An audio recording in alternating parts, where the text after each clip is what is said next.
My name is Scarlett, and the night my husband tried to kill me started like any other evening. Here's your tea, honey, Marcus said, setting the mug on the coffee table. Your favorite, chamomile with honey. Thanks, I replied, picking it up. Long day at work? Exhausting, he said, sitting beside me, but worth it. I've been thinking about our future a lot lately. I took a sip.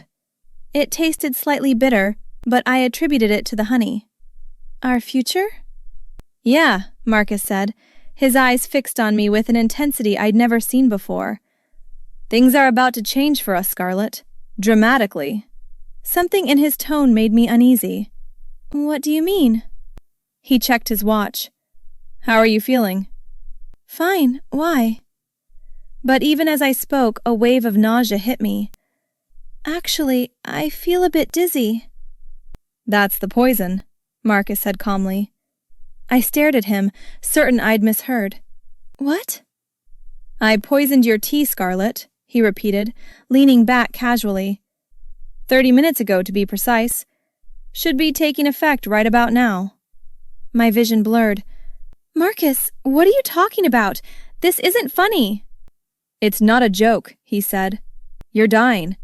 I used arsenic, enough to kill you within the hour. Terror flooded through me. Why would you? I need to call 911. Your phone's in the kitchen, he said. And I don't think you can make it there. How do you feel now? My stomach lurched violently. I tried to stand, but my legs wouldn't cooperate. With shaking hands, I reached for my phone in my pocket. Thank God I'd kept it there. Looking for this? Marcus asked, noticing. Go ahead. By the time they arrive, you'll be gone. My fingers fumbled, but I managed to start the voice recording app, hiding the phone partially under my thigh. Why are you doing this? Money, obviously, he said. Your father's inheritance. $2 million that you inherited 6 months ago. Plus your life insurance policy. Another $1 million. $3 million total. We could share it, I gasped, my vision swimming. We're married. But I don't want to share it with you, Marcus said coldly. I want it all. And I want to be with Jennifer. Jennifer? My coworker's face flashed in my mind. You're having an affair? For 8 months now, he said proudly. She's everything you're not, Scarlett. Young, beautiful, exciting. We've been planning this for weeks. You planned to murder me? I could barely form words. The nausea was overwhelming. Jennifer suggested it, actually, Marcus said. Smart girl. Once you're dead, I inherit everything as your husband. No messy divorce, no splitting assets, just a tragic accident. Food poisoning, the doctors will say. Maybe bad shellfish. I felt bile rising in my throat.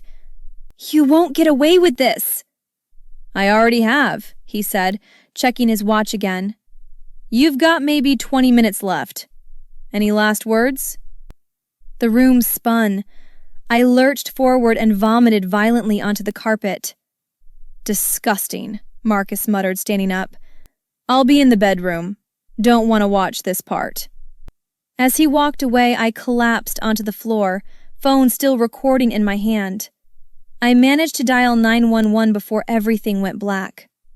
I woke up to fluorescent lights and the steady beep of monitors. Scarlett, can you hear me? A woman's voice. I'm Dr. Elena Rodriguez. You're in the hospital. I tried to speak, but my throat burned. What happened? You were poisoned with arsenic, Dr. Rodriguez said gently. But you're very lucky. You vomited most of it up before it fully entered your bloodstream. The EMTs found you unconscious but breathing. My husband, I croaked. He did it. I recorded him. Dr. Rodriguez's expression hardened. The police are outside. Detective Porter has been waiting to speak with you. A tall man in his 50s entered, badge on his belt. Miss Scarlett, I'm Detective James Porter.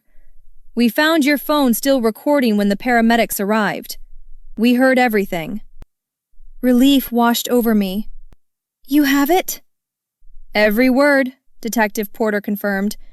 Your husband confessing to poisoning you, admitting to the affair with Jennifer Hutchins, discussing the inheritance and life insurance. It's all there. Where is he? I asked. We arrested him 3 hours ago, the detective said. He tried to play the concerned husband when we arrived, but the recording doesn't lie. He's been charged with attempted murder.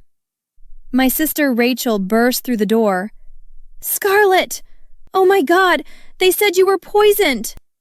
Rachel, I managed, tears streaming down my face.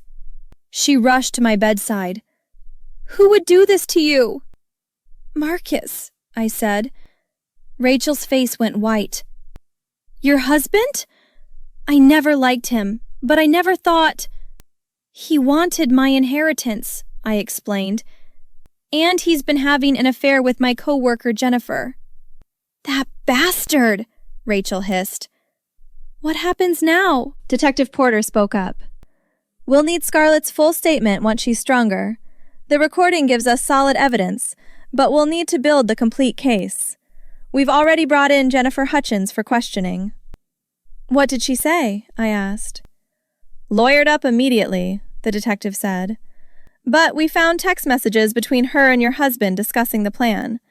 She's being charged as an accomplice to attempted murder. Dr. Rodriguez checked my IV.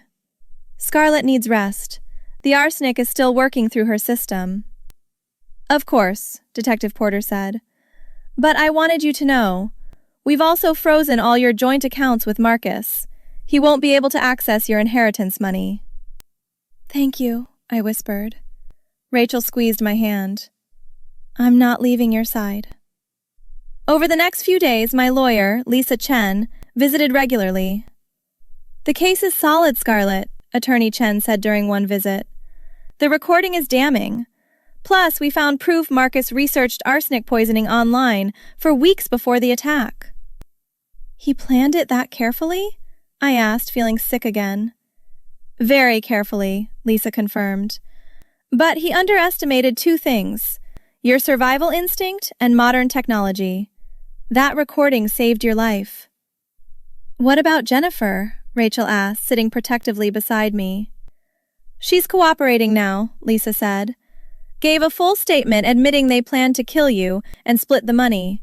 She's taking a plea deal, 15 years in exchange for testimony against Marcus. Detective Porter arrived with updates. Marcus is still claiming innocence, if you can believe it. Even with the recording? I asked incredulously. He says you fabricated it somehow, the detective said.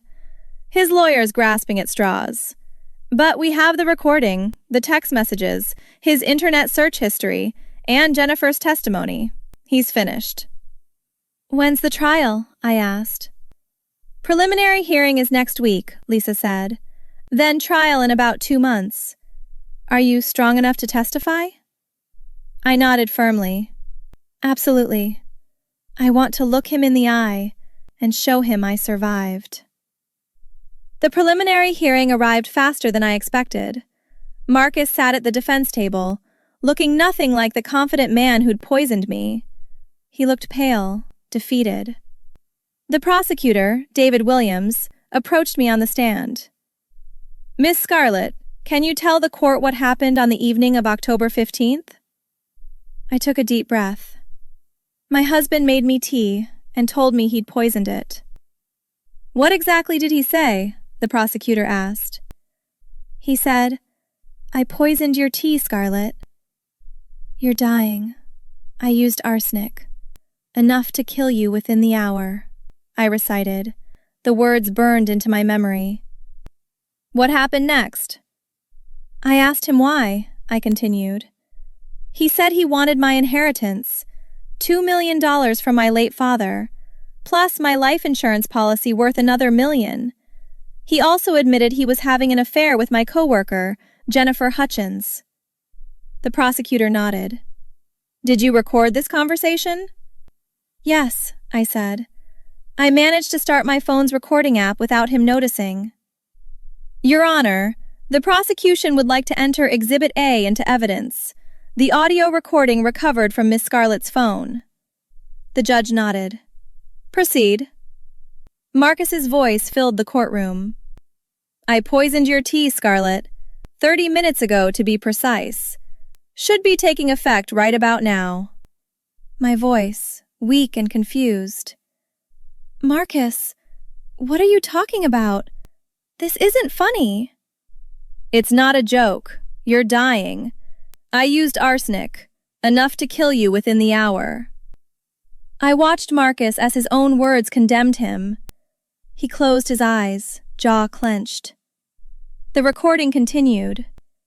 Your father's inheritance, $2 million that you inherited 6 months ago, plus your life insurance policy, another $1 million, $3 million total.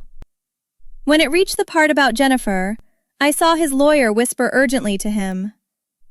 Jennifer suggested it actually. Smart girl. Once you're dead, I inherit everything as your husband. The recording ended. The courtroom was silent. Marcus's lawyer stood. Your Honor, we contest the authenticity of this recording. It could have been fabricated or edited. Detective Porter took the stand.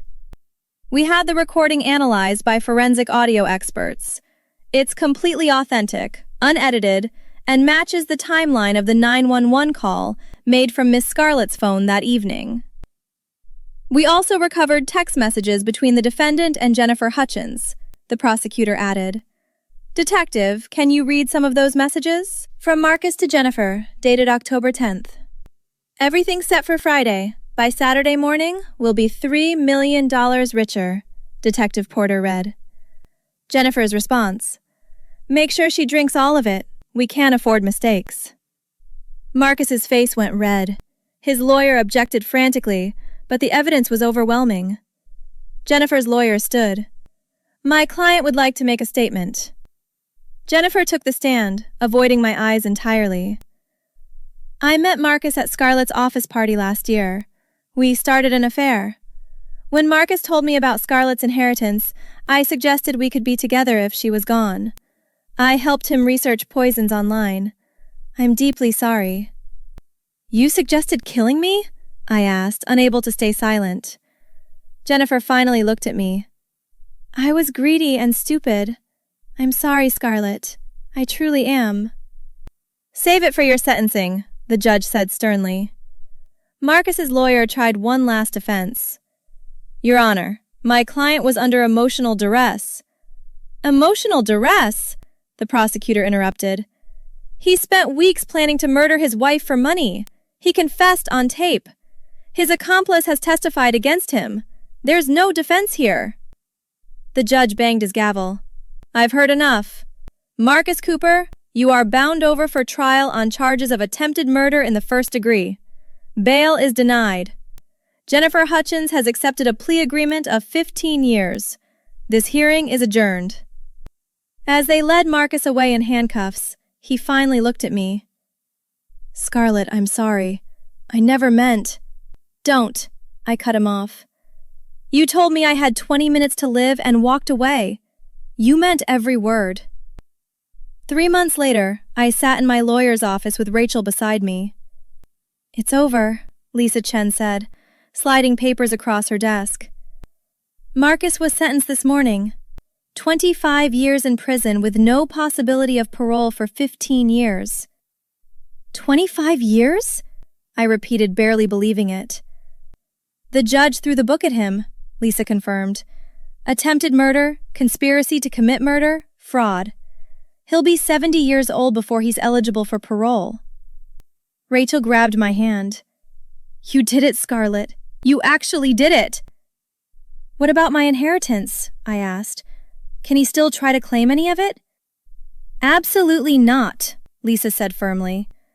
We filed for divorce immediately after his arrest. It was finalized last week.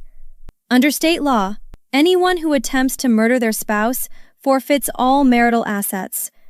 Your father's money is entirely yours, protected in a trust. And the life insurance policy? Rachel asked. Changed the beneficiary to you last month, I told my sister. If anything happens to me, it goes to family, not that monster. Lisa smiled. Smart move.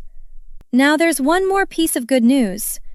Jennifer's assets were seized as part of her conviction. The court is awarding you $50,000 from her accounts as partial restitution. I don't even want her money, I said. Donate it to poison control centers or something. That's your choice to make, Lisa said gently. You have your whole life back, Scarlett. Your money, your freedom, your future. Rachel hugged me. I'm so proud of you, sis. You fought back the right way. Evidence, lawyers, the legal system. Not revenge. I thought about revenge plenty of times in the hospital, I admitted. But I realized justice was better, more permanent. 25 years is pretty permanent, Lisa agreed. Marcus will lose everything. His freedom, his reputation, any chance at the life he wanted. Good, I said without hesitation. He deserves every second of it. How are you feeling? Rachel asked. Really feeling? Relieved, I answered honestly. For months I had been looking over my shoulder, even though he was locked up. Now with the sentencing final, I can actually breathe again. What's next for you? Lisa asked. I'm selling the house, I said. Too many bad memories. I found a beautiful condo downtown. Fresh start, new beginning. Rachel squeezed my shoulder. And I'll be right there, helping you move in. What about work? Lisa asked. Are you going back to the office where Jennifer worked? I quit last month, I said. Use some of the inheritance to start my own consulting business. Work from home, set my own hours, answer to nobody but myself. That's amazing, Scarlett, Lisa said warmly. You've truly reclaimed your life. I nodded, feeling the weight of the past months finally lifting. He tried to take everything from me. My life, my money, my future. But I survived, documented everything, and made sure he faced real consequences. Not vigilante justice, but legal justice, the kind that actually sticks. Rachel smiled at me. Have you ever faced someone who tried to destroy your life? What would you have done? Like and subscribe for more stories about people who refused to be victims and fought back the right way.